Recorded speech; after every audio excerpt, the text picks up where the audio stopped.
Nan Bignon Élise Tony Coin a soutenu son mémoire de licence au département de la sociologie-anthropologie à l'université d'Abomey-Calavi.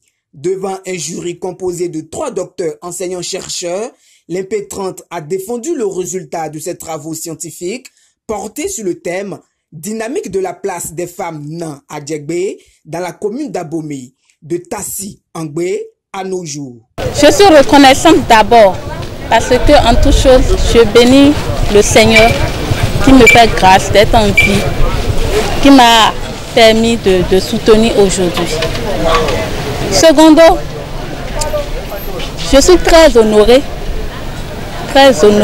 d'avoir cette mention après plusieurs années de recherche due à la maternité. Je suis très honorée et j'ai vraiment la joie au cœur. Je suis fille de nains. Et à entendre parler des nains, j'ai compris que la place ou bien la personnalité nain est une personne mise à part. C'est que de catégories spécifiques.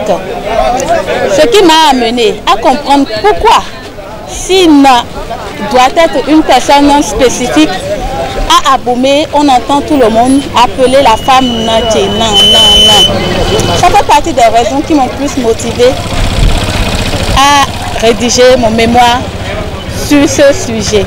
Le jury présidé par le docteur Ouessou Emarn, après observation et recommandation, a reconnu la qualité et l'originalité du thème inscrit dans la sociologie du développement et a délibéré. Après avoir suivi et écouté vos éléments de réponse, estime que vous avez traité d'un sujet pertinent et d'actualité, inscrit dans la socio-anthropologie du développement et abordé avec une démarche méthodologique appropriée ayant abouti à des résultats exploitables. Le jury juge que vous avez fait une très bonne soutenance et vous déclare admise avec la mention très bien, la note 17 sur 20.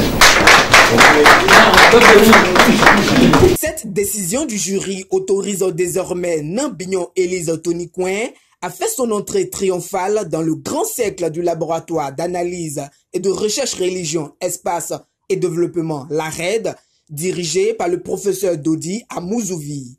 Les résultats de ces travaux de recherche scientifique viennent mettre une lumière sur la place des femmes nan d'Abomey. N'est pas nan n'importe qui. On ne doit pas en réalité voir n'importe quelle femme et l'appeler nan. Les résultats de ces travaux sont exploitables pour le développement de la culture d'Abomey, notamment le nan en particulier. Et il y a beaucoup de perceptions, que je dirais, des clichés qui sont reportés sur les nains. Alors il revient aux nains et à la communauté d'Abomey d'aller visiter ces clichés-là et de voir dans quelle mesure il faut les corriger pour améliorer toute la perception qu'on pense de nains. Elle a fait le LARED tout le temps, le laboratoire, tout le temps. Je l'ai connue comme ça, une fille battante d'abord, qui est curieuse, qui veut comprendre. Et quand on a collaboré, quand elle m'a abordé par rapport à sa thématique de la place de la femme, et précisément elle parle de la femme nan, la nan d'Abomey, et principalement à Djegbe. Il n'y a pas eu de problème avec elle pour collaborer. C'est-à-dire la thématique étant une thématique aussi que moi-même je porte, vous voyez, c'est allé vraiment très bien. C'est une fille avec qui on a de facilité à collaborer parce que dès que vous donnez une recommandation, elle le fait. C'est ça qui est important dans l'encadrement. Et tout homme a droit à l'erreur. Et dès que vous dites ça là, c'est mal fait, il faut reprendre, peu importe, même jusqu'à hier soir, je lui disais, enlève ceci. Elle l'a fait. C'est ça l'encadrement. C'est comme ça qu'on est à l'aise avec l'étudiant.